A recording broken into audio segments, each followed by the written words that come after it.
इस कविता का जो विषय है, वो जो शब्द है, असल में उस पर कविताएं नहीं लिखी जा सकती। दुनिया की किसी भी कलम में इतनी ताकत नहीं है कि वो मां पे कविताएं लिख सके। मैं तो बहुत छोटा कलमकार हूं, मैं मां पे क्या कविताएं लिखूंगा। मैंने एक कविता सिर्फ ये लिखी है कि जब मां हमारे पास होती है तब शायद उसके होने का एहसास नहीं होता। जब मां नहीं होती तब जिंदगी क्या होती है, बस मैं ये कहना चाहता हूं। तब आप सुने उस कविता को। एक बहुत छोटी सी कहानी उस कविता के शुरू में कहता हूं। एक जंगल में एक संगीतकार मृदंग बजाता था। मृदंग ढोलक की तरह एक वाद्य को कहते हैं। और जब मृदंग बजाता तो एक बकरी का बच्चा वहां रोज आके खड़ा हो जाता। एक दिन सर ये कैमरे जो भी हैं बंद कर दें प्लीज, फॉर गॉड सेक। बकरी का बच्चा वहां खड़ा हो जाता आके, तो मृदंग जो बजाता था संगीतकार, उसने उस मेमने से एक दिन पूछ लिया कि यार तुझे क्या मेरा सुर, मेरी ताल, मेरी लय बहुत अच्छी लगती है जो तू रोज यहां चला आता है। वो बोला मैं नहीं जानता कि आप क्या बजाते हैं, न मुझे सुर की समझ, न ताल की समझ, न लय की समझ। मैं तो बस इतना जानता हूं कि इस ढोलक पे, इस मृदंग पे जो चमड़ा मढ़ा है वो मेरे मां के बदन से आया है। क्या बात है, बहुत अच्छे, वाह। जब उस पे थाप पड़ती है मैं आके खड़ा हो जाता हूं। बहुत अच्छे, वाह। मेरी कविता मां के न रहने पे भीतर से पड़ी हुई थाप की कविता है, तब सुनाना चाहता हूं। इस कविता में अगर आपके आंसू बाहर की दुनिया की यात्रा करना चाहे तो रोकिएगा मत। अगर आपको ठीक लगे, जैसा कहता हूं जब मां नहीं होती तब जिंदगी क्या होती है। एक मुनव्वर राणा साहब का शेर उधार लेता हूं कि किसी के हिस्से में मकान आया, किसी के हिस्से में दुकान आई, मैं सबसे छोटा था, मेरे हिस्से में मां आई। क्या बात है, वाह वाह, बहुत अच्छा। तब कहता हूं कि कल जब उठकर काम पर जा रहा था तो अचानक लगा कि कोई रोक लेगा मुझे।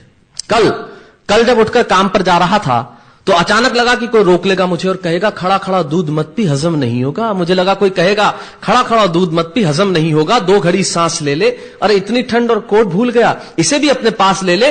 मन में सोचा मां रसोई से बोली होंगी जिसके हाथों में सना आटा होगा।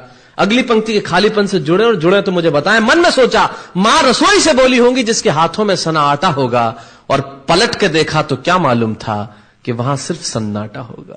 पलट के देखा तो क्या मालूम था कि वहां सिर्फ सन्नाटा होगा। अरे अब हवाएं ही तो बात करती हैं मुझसे। जब कोई नहीं होता तब अंतरिक्ष बात करता है, निर्वात बात करता है, वैक्यूम बात करता है। तब कहता हूं अरे अब हवाएं ही तो बात करती है मुझसे। लगता है जब जाऊंगा किसी खास काम से तो कोई कहेगा दही शक्कर खा ले बेटा, अच्छा शगुन होता है। कोई कहेगा गुड़ खा ले बेटा, अच्छा शगुन होता है। पर मन इसी बात के लिए तो रोता है कि सब कुछ है मां, सब कुछ, जिस आजादी के लिए तुझसे मैं सारी उम्र लड़ता रहा। आपने अपने बचपन में देखा होगा, माए हमें टोकती है, यहां मत जा, वहां मत जा, ये मत कर, वो मत कर। तब हम आजाद होना चाहते हैं, और आजादी की कीमत कितनी बड़ी देनी पड़ती है। अगर कम शब्दों में मैंने ठीक बात कह दी हो तो इसका एहसास मुझे जरूर कराइएगा कि सब कुछ है मां, सब कुछ, जिस आजादी के लिए तुझसे मैं सारी उम्र लड़ता रहा वो सारी आजादी मेरे पास है। फिर भी न जाने क्यों दिल की हर धड़कन उदास है। कहता था ना तुझसे मैं वही करूंगा जो मेरे जी में आएगा, और आज मैं वही सब कुछ करता हूं जो मेरे जी में आता है। बात यह नहीं है कि मैं जो चाहूं कर लूं, मुझे कोई रोकने वाला नहीं है। बात है तो इतनी सी कि सुबह देर से उठूं ना तो कोई टोकने वाला नहीं है। बहुत अच्छे, वाह वाह, बहुत अच्छे, वाह वाह वाह वाह। बात है तो इतनी सी कि सुबह देर से उठूं ना तो कोई टोकने वाला नहीं है।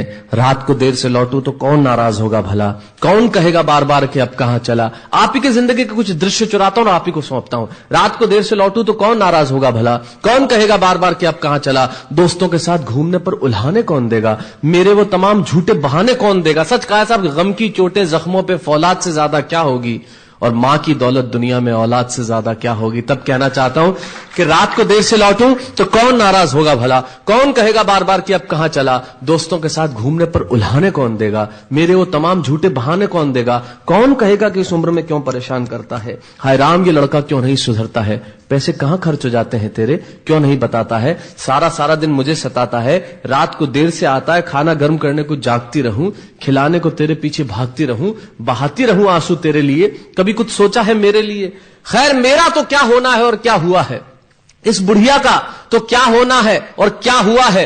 तू खुश रह लेना यही दुआ है, और आज तमाम खुशियां ही खुशियां।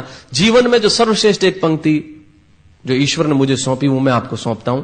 कहीं कोई कविता नहीं है, एक बहुत सामान्य सी बात जो बहुत सामान्य ढंग से मैं कह रहा हूं, लेकिन गेट सेट गो जो मैंने किताब लिखी, शायद हिंदुस्तान के पिछले 3 सालों में सबसे ज्यादा बिकने वाली किताब वो रही। 14 भाषाओं में उसका अनुवाद हुआ। वाह वाह में मैं रोज टीवी पे बोलता हूं, मेरे लाखों लफ्ज कुर्बान करता हूं सिर्फ उस एक पंक्ति पे जो ईश्वर ने मुझे सौंपी, और कहीं कोई कविता नहीं है, आप ही का भाव आपकी उठा को सौंपता हूं और देता हूं। और जिस विश्वास के साथ मैंने लिखा उस विश्वास के साथ आपको देता हूं कि मेरा तो क्या होना है और क्या हुआ है, इस बुढ़िया का तो क्या होना है और क्या हुआ है, तू खुश रह लेना यही दुआ है। और आज तमाम खुशियां ही खुशियां, गम ये नहीं है कि कोई ये सब खुशियां बांटने वाला होता, पर कोई तो होता जो गलतियों पे डांटने वाला होता। बहुत अच्छे, वाह वाह वाह वाह, बहुत अच्छे, वाह। गम ये नहीं है कि कोई ये सब खुशियां बांटने वाला होता, पर कोई तो होता जो गलतियों पे डांटने वाला होता। और अंतिम पंक्तियां देता हूं कि तू होती ना तो हाथ फेरती, कभी सर पर या हल्के से बाम लगाती, आवाजें दे देकर सुबह उठाती, दिवाली पे टीका लगाकर रुपए देती और कहती बड़ों के पांव छूना आशीर्वाद मिलेगा, कपड़े मत फाड़ना, अगला कपड़ा अगली दिवाली को सिलेगा। बहन को सताता तो तू चांटे मारती, बीमार पड़ता तो रो रो के नजरें उतारती, परीक्षा से आते ही खाना खिलाती, पिता की डांट का डर दिखाती, फिर पिता की डांट से तू ही बचाती, इसे नौकरी मिल जाए, ये तरक्की करे, दुआओं में हाथ उठाती, और तरक्की के लिए वतन छोड़ देगा, ये सुन के दरवाजे के पीछे चुपके चुपके आंसू बहाती। सब कुछ है मां, सब कुछ, आज तरक्की की हर रेखा तेरे बेटों को छू के जाती है, पर मां हमें तेरी बहुत याद आती है। बहुत अच्छा।